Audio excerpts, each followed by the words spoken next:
The sand was already moving under their feet, not from wind. From below, from tunnels the defenders had dug beneath the siege ramp, hollowing out the ground the attackers were standing on, waiting for the right moment to let it fall. 2 months earlier, this had seemed impossible.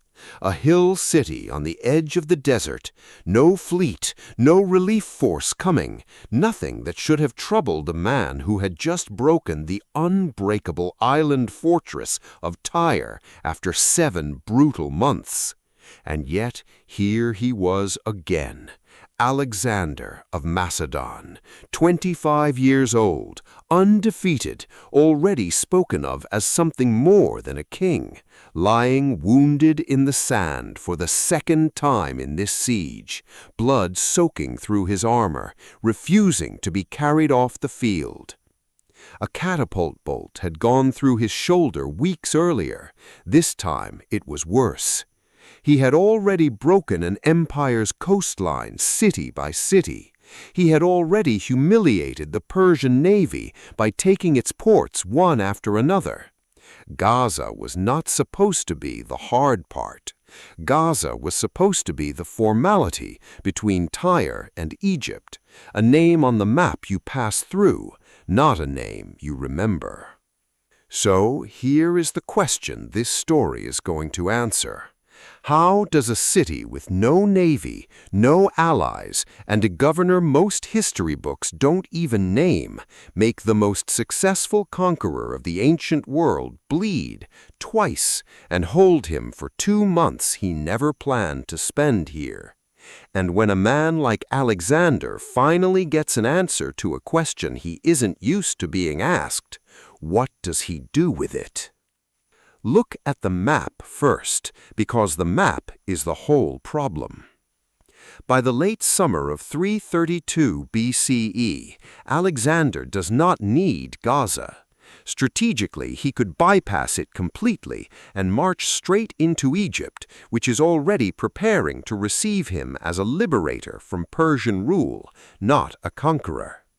Gaza sits slightly off the main coastal road, built on an artificial mound rising out of the surrounding plain, ringed by soft, shifting, sandy ground that will matter more than anyone expects once the engineering begins. But Alexander has a rule by now, unspoken but absolute.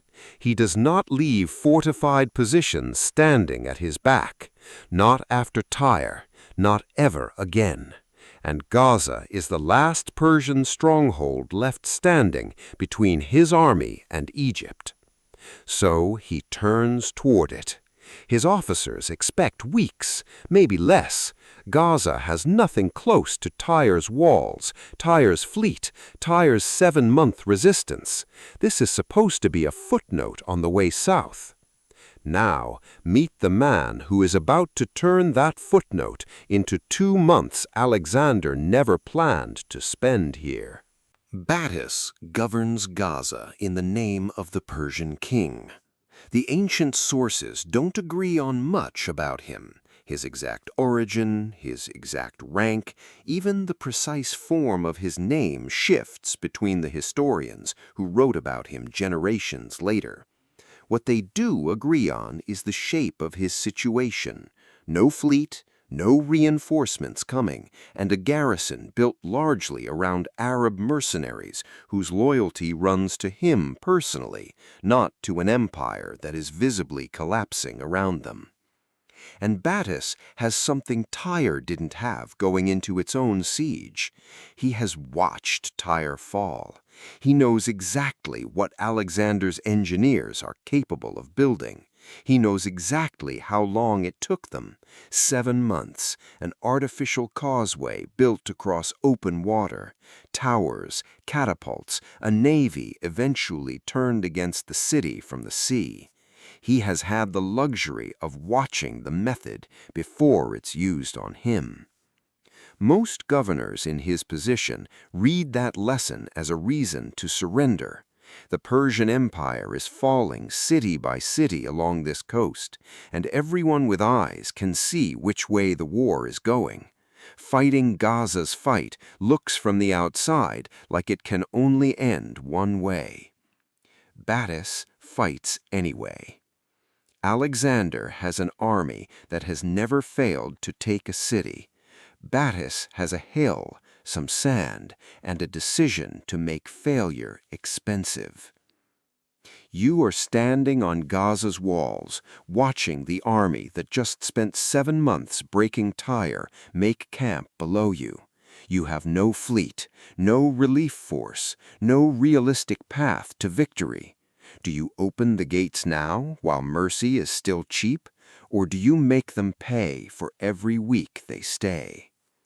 Batis chooses the second option, and everything that follows in this story is the consequence of that one decision. His opening move isn't dramatic, it's patient. He lets Alexander's engineers begin the work they know best, the same tactic that broke Tyre, adapted to dry land instead of open water. A massive siege ramp built up gradually against Gaza's walls, designed to let the siege towers finally roll into range. Batis watches it rise. He doesn't attack it while it's small and heavily guarded. He waits. Then, when the ramp is close enough to matter, close enough that its loss will actually cost Alexander time, not just effort, he sends the garrison out in a sudden strike straight at the siege engines themselves. Fire does the rest. Weeks of construction and engineering, the kind of work that took Alexander's army months at Tyre, goes up in smoke in a single afternoon. You are one of Alexander's engineers, watching the machine you spent weeks building collapse into flame and ash. Do you tell your king it needs to be rebuilt exactly the same way, or that the whole approach has to change? Alexander rebuilds, but not the same way. This is where the personal track and the macro track start to braid together instead of running side by side. Alexander orders a second, wider ramp, higher this time, engineered specifically to finally get his siege towers above the level of Gaza's walls. And this is the moment where he does what he almost always does. He doesn't direct the work from behind the lines. He moves in close, among the engineers, among the laborers, close enough that his boots are sinking into the same loose, shifting sand everyone else is fighting. This is where the story gets its first wound. A bolt fired from a catapult on the walls punches through his shield and buries itself in his shoulder. He goes down in front of his own soldiers, the same soldiers who have followed him through years of campaigns, believing on some level that he might actually be untouchable. He survives it, and within days before the wound has properly closed, he's back at the siege lines. That single decision to return to the exact place that had just hurt him, rather than direct the rest of the campaign from a safe distance, tells you more about who this man is than any account of his childhood or his father ever could. He doesn't retreat from what already hurt him, he goes back to it. The wound should have slowed the momentum. Instead, it hardened it into something closer to obsession. The new ramp goes up faster than the first, driven, if the ancient accounts are any guide, by something that has stopped being purely strategic. The siege towers roll forward on it, finally high enough to bring Alexander's men level with Gaza's defenders instead of beneath them. And this time, when the assault comes, Alexander leads it personally, at the front, in a gap in the wall his men have finally managed to force, exactly where a 25-year-old with an empire waiting for him has no strategic reason to be standing there. The defenders counterattack directly into that gap, straight at him. He struck again. This time it's his leg, hit badly enough that he can't stand unsupported. His officers want him carried off the field immediately. Every reasonable argument says a king does not bleed out in the dirt over a city this small. He refuses. He stays close enough to keep directing what happens next, propped up, still giving orders. You are a soldier in that assault, watching your king bleeding in the sand for the second time in the same siege, and still refusing to leave. What does that do to how hard you're willing to fight in the next hour? Gaza was still standing, and it had now done something no city on this entire campaign had managed. It had made Alexander bleed twice. Here's what Batis has actually built, and it was never a plan to win outright. There was never a version of this siege where Gaza outlasts Alexander's full army indefinitely. What Batis has built is a cost. Every week the siege drags into a second month. Every wound Alexander takes personally instead of from a safe distance changes what this city means to him. Gaza stops being a formality on the road to Egypt. It becomes personal. And that shift is exactly the trap hiding inside Batis's own strategy. The harder Gaza fights, the more expensive victory becomes for Alexander. And the more expensive victory becomes, the more certain it's that when the city finally falls, there will be nothing held back for it. If you were Batis, watching your enemy bleed twice and still refuse to walk away from your walls, would you read that as weakness or something far more dangerous coming? Tell me what you'd have done differently down in the comments, because Batis's actual choice is coming up, and it isn't what most people expect. While the towers and the ramps get most of the attention, there's a second war running underneath the entire siege, literally. Alexander's engineers, unable to keep forcing their way through Gaza's walls from above, turn to the same tactic that helped break sections of Tyre's defenses: tunneling. Sappers dug beneath the fortifications, shoring up the tunnels with timber, hollowing out the ground under the walls, preparing to collapse entire sections from below rather than batter through them from the front. This is the sand that opens the story, the ground shifting under the ramp, the tunnels doing their slow, invisible work while the visible battle rages above them. Combined with the siege towers now finally standing at full height, Gaza's defenses start to fail in more than one place at once. The garrison, worn down by 2 months of continuous assault, doesn't have the numbers to hold every collapsing section and every breached wall simultaneously. 2 months, 2 wounds, and now the ground itself had turned against the people standing on it. The third assault is the one that finally breaks through. This is where the record itself becomes part of the mystery, and where the story stops being about a siege and starts being about what a man does once he's finally been made to bleed. The city falls. The male population is killed in the fighting or in the sack that follows. This much the ancient sources broadly agree on. The women and children are sold into slavery. Gaza, after 2 months of resistance that cost Alexander 2 wounds he would carry scars from for the rest of his life, ceases to exist as the city it had been that morning. Batis is captured and brought before Alexander, wounded himself, according to every account, and refusing to show the fear or submission expected of a defeated commander standing in front of the man who just took everything from him. And here the ancient historians split in a way that matters. Arrian, generally the most careful, most battle-focused of Alexander's biographers, writing centuries later but drawing on court records and eyewitness sources, gives us the siege in almost entirely military terms: the ramps, the wounds, the fall of the city. He stays largely silent on what happened to Batis personally afterward.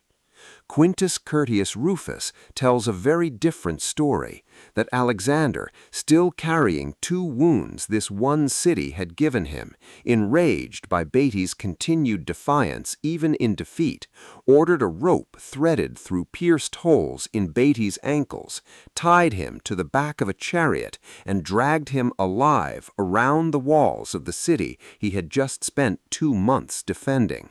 A deliberate, calculated echo of Achilles dragging the body of Hector around the walls of Troy, a story Alexander was famously obsessed with his entire life. Historians today are genuinely divided on whether this happened at all, or whether it's a literary invention, a moralizing flourish added generations later by writers who wanted to show a conqueror slowly corrupted by his own success, modeling his cruelty on the myths he'd idolized since childhood, rather than on anything resembling justice. From where we stand, more than 2,000 years later, there is no way to fully close that question. And that uncertainty isn't a gap in this story. It is the story's real ending. A commander who spent this entire campaign being defined by his battlefield decisions is suddenly, possibly, defined instead by the one moment where the record can't agree on whether he became something closer to the myths he grew up worshiping, or whether that detail was invented specifically to make sure people would believe he had. The city Alexander expected to pass through in the matter of weeks cost him 2 months, 2 wounds that would scar him for the rest of his life, and, if Curtius Rufus is believed, the one moment on this entire campaign where his own behavior looked less like a conqueror executing strategy and more like the vengeance of the heroes he'd grown up idolizing. Gaza itself didn't survive to give its own account. Its population was killed or enslaved. The city Batis died defending was, in the very act of defending it, erased. There was no strategic victory here for the defenders. No relief force ever arrived. No siege was broken. No empire was saved by what happened on that hill. Batis bought Gaza 2 extra months of existing before it stopped existing at all. That is the entire return on everything he risked. So go back to the question this story opened on. Can a city with no fleet, no allies, and a governor most history books don't even name make the most successful conqueror of the ancient world pay a price he had never paid before? And when he finally does pay it, what does he do with that debt? He answered the first half in blood, his own, twice. And if the darker account is true, he answered the second half by trying to collect it back in someone else's. The sand that moved beneath the ramp 2 months earlier had been the first sign that something under Gaza's walls refused to hold still for him.